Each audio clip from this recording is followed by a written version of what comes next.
София Султан – одна из самых влиятельных женщин Османской империи, чье имя окутано тайнами и легендами. Она была наложницей султана Мурада III и матерью его наследника, султана Мехмеда III.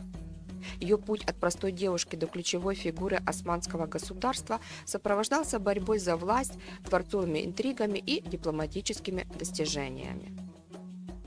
Происхождение Софии остается предметом споров среди историков. Одни считают, что она была албанского происхождения, другие связывают ее с Венецианской республикой. В юности она попала в султанский гарем и вскоре стала фавориткой Шехзаде Мурада.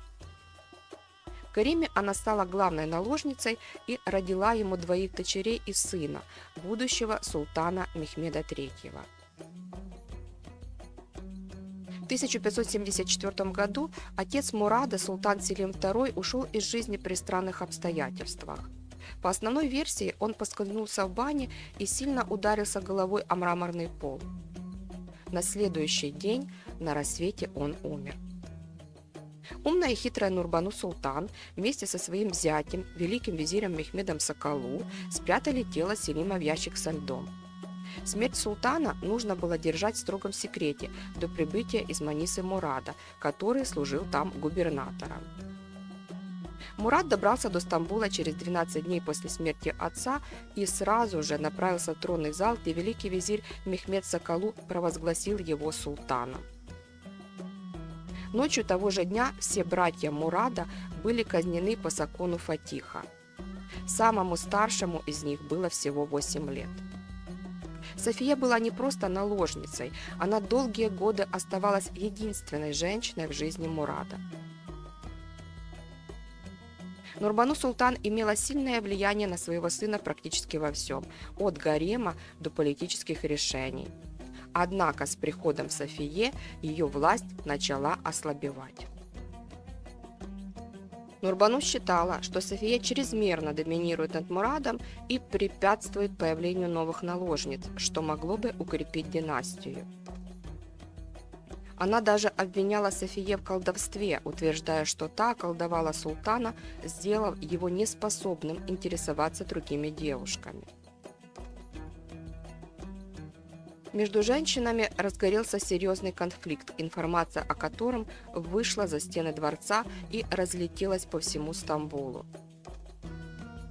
Сестры Мурада, а также его тетка Мехримах Султан приняли сторону Нурбану и пытались дискредитировать Софию в глазах султана.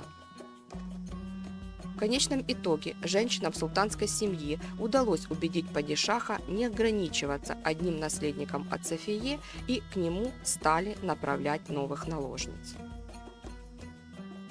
В последующие годы Мурад стал отцом нескольких десятков сыновей и дочерей. В докладах иностранных послов говорится, что несмотря на первоначальную горечь из-за связи султана с другими женщинами, София держалась с достоинством и не показывала ревности. Позднее она сама начала покупать красивых рабынь для гарема, чем заслужила благодарность султана, который продолжал ценить ее и советоваться с ней по политическим вопросам, особенно после смерти Нурбану Султан. Когда в 1595 году умер султан Мурад, София точно так же, как и ее свекровь Нурбану в прошлом, скрыла смерть султана до прибытия своего сына Мехмеда и Санджака. Однако сохранить тайну не удалось. Венецианский посол Марко Виньер писал, что слухи быстро разошлись по дворцу и достигли ушей других шахзаде. Мать нового султана готовилась к бунтам и погромам в столице, поэтому приказала казнить нескольких человек, узнавших о смерти султана. Через 11 дней Мехмед прибыл в Стамбул и был провозглашен новым султаном. В ту же ночь, согласно закону Фатиха, он приказал задушить 19 своих младших братьев. Их гибель стала одним из самых жестоких эпизодов османской истории. Массовая казнь вызвала негативную реакцию в народе и в последующие годы привела к отказу от братоубийственной практики.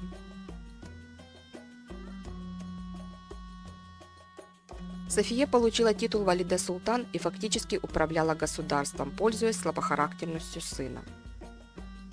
Она контролировала назначение визирей, финансовую политику и дворцовую администрацию. Ее жалование составляло 3000 акче в день, тогда как Нурбану Султан получала всего 2000 акчей. Кроме того, в 1596 году султан Мехмед III подарил матери 1 миллиард акче.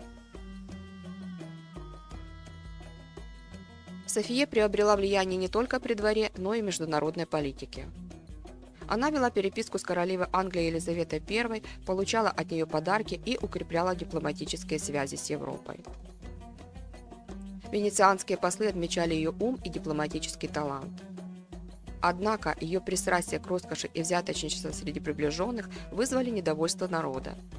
Янычары постоянно бунтовали и требовали отстранения Софии Султан от государственных дел. Последние годы правления султана Мехмеда были омрачены трагическими событиями. Он страдал от ожирения и жаловался на боли в сердце. В этот период распространились слухи, что его старший сын Махмуд планирует свергнуть отца и захватить трон. Мехмед, недолго раздумывая, приказал казнить сына. 7 июня 1603 года молодого Шахзаде задушили, а его мать и еще 30 наложниц, якобы причастных к подготовке переворота, зашили в мешки и бросили в море. Султан Мехмед III скончался через полгода в декабре 1603 года, предположительно от сердечного приступа. Новым османским султаном стал его сын Ахмед, которому на тот момент было 13 лет. Он стал первым султаном в истории Османской империи, зашедшим на трон, не достигнув совершеннолетия и не имея детей.